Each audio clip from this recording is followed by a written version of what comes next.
पलकों पर ठहरा इंतजार। उसके कंधे पर एक झोला था और आंखों में एक पुराना ख्वाब जिसे वह कभी पूरा नहीं कर पाया था। हवा में मिट्टी की और जलेबी की मिली जुली सुगंध तैर रही थी। वह सीधे पुराने किताबघर की ओर बढ़ा, जहां बरसों पहले उसकी और मीरा की दुनिया शुरू हुई थी। किताबों की हल्की सी महक और धूल में लिपटी अलमारियां, सब कुछ वैसा ही था। बस वह नहीं थी। तभी कोने की एक मेज पर एक महिला बैठी दिखी। उसके बाल हल्के से सफेद हो चुके थे, पर सादगी वैसी ही थी। एक पल को अर्जुन का दिल धड़कना भूल गया। उसने अपनी आंखें उठाईं और उनकी नजरें मिलीं। समय जैसे ठहर गया। उनकी आंखों में बरसों का इंतजार, बरसों का दर्द और एक अनकही कहानी थी। अर्जुन।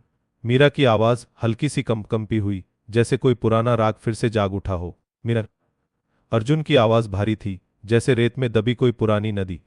तुम यहां? मीरा धीरे से मुस्कुराई, एक फीकी पर गहरी मुस्कान। हाँ, यहीं। यह जगह मुझे कभी छोड़ती नहीं।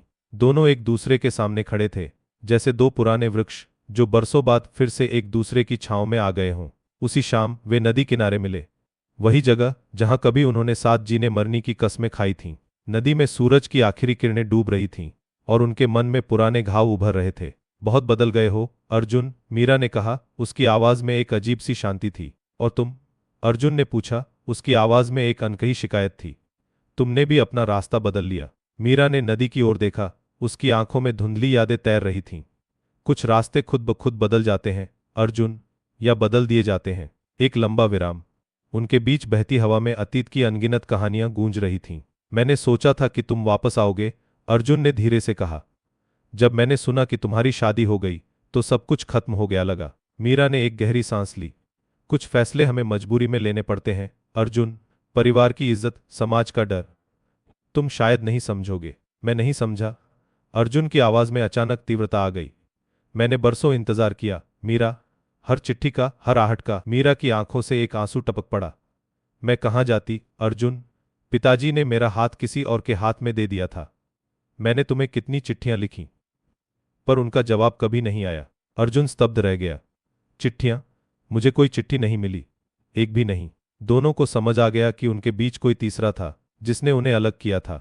एक गहरी साजिश। रात गहरी हो चुकी थी। चांद नदी में अपनी धुन बिखेर रहा था। दोनों चुपचाप बैठे थे। अब उनके बीच कोई शिकायत नहीं थी, बस एक दर्द था जो उन्होंने बरसों से अपने भीतर दबा रखा था। अब क्या अर्जुन?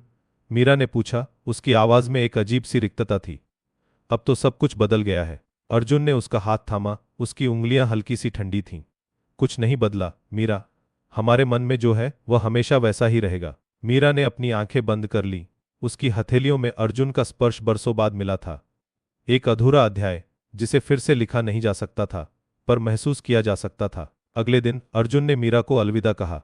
कोई वादा नहीं, कोई शिकायत नहीं, बस एक गहरी समझ और स्वीकृति। मीरा ने देखा कि अर्जुन की गाड़ी शहर की धूल भरी सड़कों पर दूर होती चली गई। उसकी आंखों में इंतजार अब भी ठहरा था, पर अब वह इंतजार दर्द भरा नहीं था, बल्कि एक खूबसूरत याद बन चुका था। कुछ कहानियां पूरी नहीं होती, पर वे हमेशा के लिए अमर हो जाती हैं। पलकों पर ठहरा इंतजार, एक अधूरी दास्तान जो जिंदगी भर साथ चलती है। आपको यह कहानी कैसी लगी, हमें कमेंट्स में बताएं और चैनल को सब्सक्राइब करना न भूलें।